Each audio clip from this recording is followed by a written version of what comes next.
Hello అండి. మేము ఇటీవలే స్వర్ణగిరి టెంపుల్ని దర్శించుకోవడం జరిగింది. హైదరాబాద్ దగ్గరలో 50 కిలోమీటర్ల దూరంలో ఈ టెంపుల్ని నిర్మించారు. సో ఆ విశేషాలన్నీ మీతో షేర్ చేసుకుందామని ఈ వీడియో చేయడం జరిగింది. ఇక ఇక్కడ ఈ టెంపుల్ ఎప్పుడు కట్టారు, ఇక్కడ ప్రాముఖ్యత ఏంటి, ఇలాంటి డీటెయిల్స్ అన్నీ మాట్లాడుకుందాం. పదండి, మాతో పాటు మీరు కూడా వచ్చేసేయండి. మెయిన్ రోడ్ నుంచి మనము గుడి ఆవరణకి వెళ్ళడానికి ఒక 1/2 కిలోమీటర్ ఉంటుంది. అక్కడ లోకల్ వ్యాపారులు మనకు టెంకాయలు అమ్ముతూ కనిపిస్తారు. మనకి ఇష్టం ఉంటే కొనుక్కోవచ్చు, లేదంటే అలాగే వెళ్ళిపోవచ్చు. మనము చక్కని పంట పొలాల పక్కనే మనకు కనిపిస్తూ ఎంతో ఆహ్లాదంగా ఉంటుంది ఆ దృశ్యం అంతా కూడా. అసలు మనకు దూరంగా టెంపుల్ కూడా కనిపిస్తూ ఉంటుంది. రోడ్ ఇంకా మట్టి రోడ్డే ఉంది మేము వెళ్ళినప్పుడైతే మాత్రము. అంత వర్షం పడి గుంతలు గుంతలుగా ఉంది. బాగా కారు అంతా కుదుపులతో వెళ్ళాల్సి వచ్చింది మాకు. సో నెక్స్ట్ టైం వెళ్ళేటప్పటికి రోడ్డు బాగా పడుతుందని అనుకుంటున్నాము. అది కనిపిస్తుంది చూసారా, మీరు చూస్తున్న ఈ స్వర్ణగిరి యాదాద్రి తిరుమల దేవస్థానం దక్షిణ భారతదేశంలోనే తెలంగాణలో అతిపెద్ద వెంకటేశ్వర ఆలయం.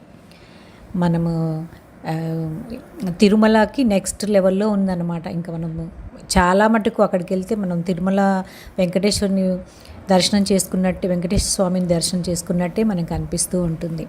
సో మన ప్రయాణం నడుస్తూ ఉంటుంది. అలా అక్కడ చూడండి, పల్లెటూరు వాతావరణం లాగా కనిపించింది మాకైతే. అసలు చక్కగా మేకల మంద అవన్నీ కనిపిస్తూ ఉంటే ఏదో ఊర్లో ప్రయాణం చేస్తున్నట్టుగా అనిపించింది. హైదరాబాద్లో ప్రయాణం చేస్తున్నట్టు అనిపించలేదు.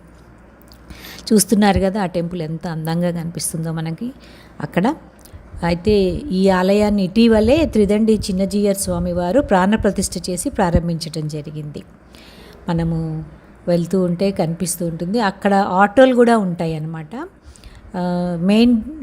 మెయిన్ రోడ్ నుంచి మనకి టెంపుల్ లోపలికి ఆటోలో వెళ్ళొచ్చు మనము. అదిగాక టెంపుల్లో వెళ్ళంగానే మనకి చక్కగా నామాలు, గోవింద నామాలు, స్వామివారి నామాలు వినిపిస్తూ ఉంటాయి. ఇంకా అక్కడ ఆధ్యాత్మిక భావన మనకి స్టార్ట్ అయిపోతుంది. కారుకి 50 రూపాయలు టికెట్ తీసుకుంటారు, పార్కింగ్ టికెట్. ఇక్కడ ఇంకొక విషయం మనం గుర్తుపెట్టుకోవాల్సింది ఏంటంటే అందరూ క్యాష్ తీసుకొని వెళ్ళాలి. అక్కడ ఒక్కొక్కసారి ఫోన్పే అవన్నీ ఏమీ పనిచేయవు. సో క్యాష్ కంపల్సరీ మనం క్యారీ చేయాలి.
ఈ స్వర్ణగిరి వెంకటేశ్వర దేవాలయాన్ని నిర్మించిన వాళ్ళు మానేపల్లి జ్యువెలర్స్ వాళ్ళనమాట.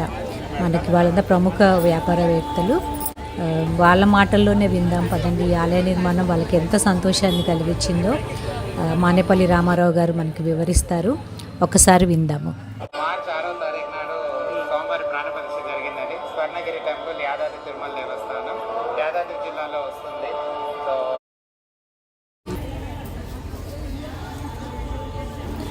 ఇక ఈ ఆలయానికి ప్రధాన ద్వారం ముందే స్వామివారి పాదాలని మనందరి దర్శనార్థం ఏర్పాటు చేయడం జరిగింది.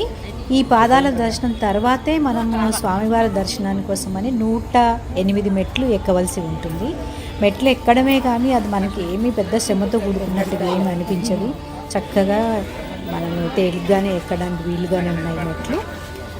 మనకి ఈ గుడిలో తిరుపతి లాగానే 4 మాడవీధులు ఏర్పాటు చేయడం జరిగింది. అంటే తూర్పు మాడవీధి, పడమర, ఉత్తర, దక్షిణ మాడవీధులను ఏర్పాటు చేయడం జరిగిందనమాట. అలాగే మనం ఇక్కడ విమాన గోపురంతో పాటు విమాన వెంకటేశ్వర స్వామిని కూడా మనము దర్శించుకోవచ్చు అనమాట. అంటే మనకి తిరుమలలో ఉన్నట్టుగానే మనకి అట్లాంటి ఫీలే వస్తుందన్నమాట ఈ టెంపుల్లో వెళ్తే. ఇక మనము ఆ మెట్ల గుండా వెళ్తూ ఉంటే మనకి ఎడం పక్కన దశావతారాల మూర్తులు మనకి చక్కగా దర్శనమిస్తూ ఉంటాయి అన్నమాట. మనము ఆ విగ్రహాలను చూసుకుంటూ ఆ దేవతామూర్తులకి నమస్కరిస్తూ మనం వెళ్ళొచ్చు అనమాట. మెట్లు ఎక్కుతూ ఉంటే మనకి పక్కనే అన్ని దశావతారాలు కనిపిస్తూ ఉంటాయి. అదిగో చూస్తున్నారు కదా, అక్కడ నరసింహావతారం అనమాట ఇది. తర్వాత అలాగే మనము ముందుకు కొనసాగుతూ ఉంటుంటే ఇక్కడ చూడండి వామనావతారం, మనకు వామనావతార విగ్రహం కనిపిస్తూ ఉంటుంది. మనము తర్వాత చూడండి అక్కడ పరశురామ అవతారము విగ్రహం కనిపిస్తూ ఉంటుంది. మెట్లు ఎక్కుతూ ఉంటే ఈ దశావతారాలని మనం స్మరించుకుంటూ వెళ్ళొచ్చు అనమాట. అంటే చక్కని ఆధ్యాత్మిక వాతావరణమే కనిపిస్తుంది. గోవిందనామాలు ఒక పక్కన వింటూ దేవతామూర్తులను చూసుకుంటూ దర్శనం చేసుకుంటూ మనము వెళ్ళొచ్చు అనమాట. ఇక్కడ చూసారు కదా, ఇక్కడ శ్రీరామ అవతారము, ఇక్కడ విగ్రహం వచ్చేసి శ్రీరామ అవతారము. సో మనకి 10 అవతార మూర్తులని చక్కగా దర్శనం చేసుకుంటూ మనము మెట్లు ఎక్కొచ్చు అనమాట. అంటే మెట్లు ఎక్కుతున్నట్టుగా మనకి ఎటువంటి శ్రమ తెలియదు, ఎందుకంటే మన దృష్టి అంతా దేవుడి మీదే ఉంటుంది అక్కడ. ఇక్కడ చూడండి శ్రీకృష్ణ అవతారము పక్కనే. ఈ విగ్రహాలన్నీ మనకి ఎడం పక్కన కనిపిస్తూ ఉంటాయి వెళ్తూ ఉంటుంటే. కుడి పక్కన ఆలయం ఉంటుంది మనకి. అక్కడ కొబ్బరికాయలు కొట్టే స్థలం అనమాట. అంటే మనం బయటకు వచ్చిన తర్వాతే కొబ్బరికాయలు కొట్టడానికి వీలుగా ఉంటుంది. లోపల ఏమి మనం టెంకాయలు కొట్టడానికి ఉండదన్నమాట. ఇంక ఇది వచ్చేసి కల్కి అవతారం అనమాట. లాస్ట్ విగ్రహం మనం చూడొచ్చు, దేవతామూర్తిని ఇక్కడ చూసుకోవచ్చు. చక్కని గుడి గంటలు వింటూ దైవ నామస్మరణం చేసుకుంటూ మెట్లు ఎక్కాం మేమైతే. అసలు మెట్లు ఎక్కుతున్నట్టు కూడా మాకు అనిపించలేదు, అంత ప్రశాంతంగా అంత ఆహ్లాదంగా ఉందన్నమాట. అయితే మేము సాయంత్రం పూట వచ్చాము.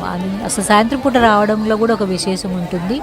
ఆ దీపాల వెలుగులో ఆలయాన్ని చూసి ధరించాల్సిందే తప్ప మనం అది వర్ణించడానికి ఉండదు. అంత అందంగా ఉంది టెంపుల్. అక్కడ గరుడ విగ్రహం చూడండి, గరుడు ఉంటాడు. అన్ని దేవతామూర్తులు మనకు కనిపిస్తుంది ఇక్కడ. ఇంకా విగ్రహాల నిర్మాణంలో ఉన్నట్టున్నాయి. ఆ సాయంత్రం పూట వెళ్తురే వేరు, ఆ దీపాల కాంతులతో అసలు మనకి దైవనామస్మరణ, ఆధ్యాత్మిక భావం తప్ప వేరే ఆలోచనలు ఏమీ ఉండవు. సాయంత్రం కొంచెం అలసిపోయినట్టున్నాం మేము, అయినా కూడా మనసు మాత్రం చాలా సంతోషంగా ఉంది అక్కడ చూస్తూ ఉంటే. వెలుతురులో చూడాల్సిందే.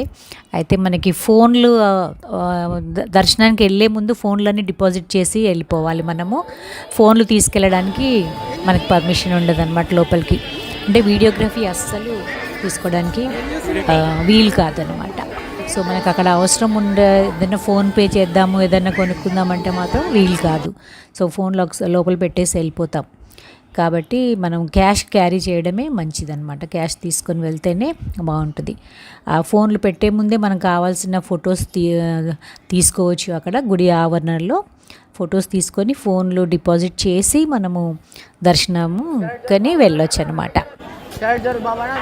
ఇక దర్శనం అయిపోయిన తర్వాత బయటకు వచ్చిన తర్వాత అక్కడ మనకి వినోద కాలక్షేపం కూడా ఉంటుంది. అక్కడ 360 డిగ్రీస్ కెమెరా ఒకటి ఏర్పాటు చేశారు.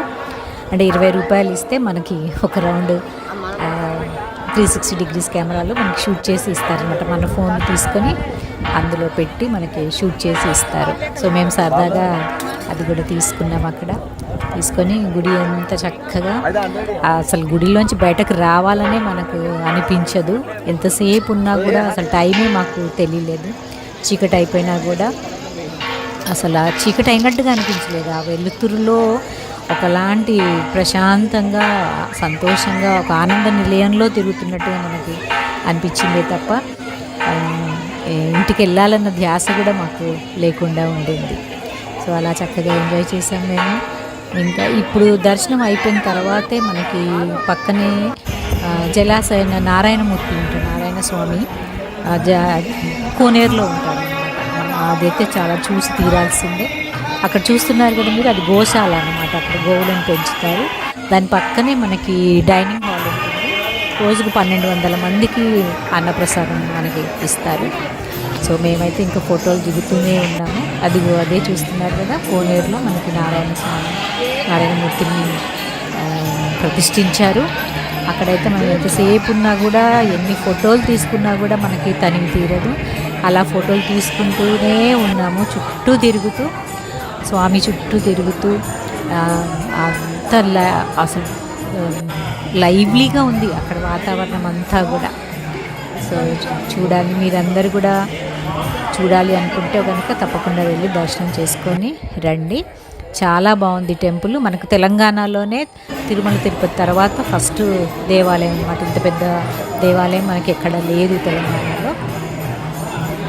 అలా ఇంకా గుడి ముందు కూడా మనకు కావాల్సిన షాపులు ఉంటాయి. మనకి టిఫిన్లు చేయాలనుకుంటే టిఫిన్ చేయొచ్చు, భోజన వసతి కూడా ఉంటుంది. అన్నీ కూడా మనకి వసతులు అక్కడ కల్పించారు. చాలా బాగుంది, వెళ్ళి చూస్తారండి అని. మేమైతే బాగా ఎంజాయ్ చేసాము. అంటే దేవుడికి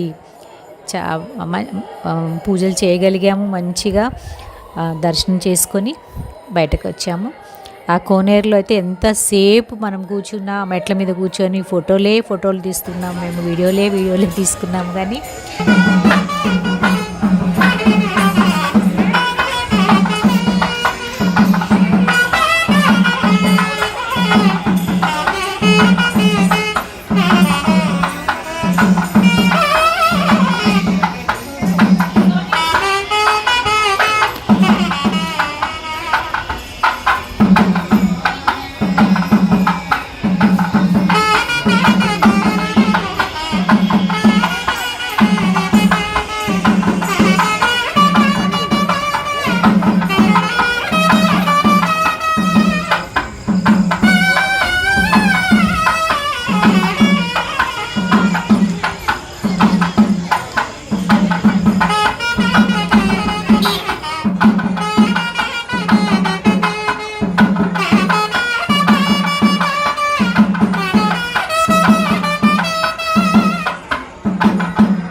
రావు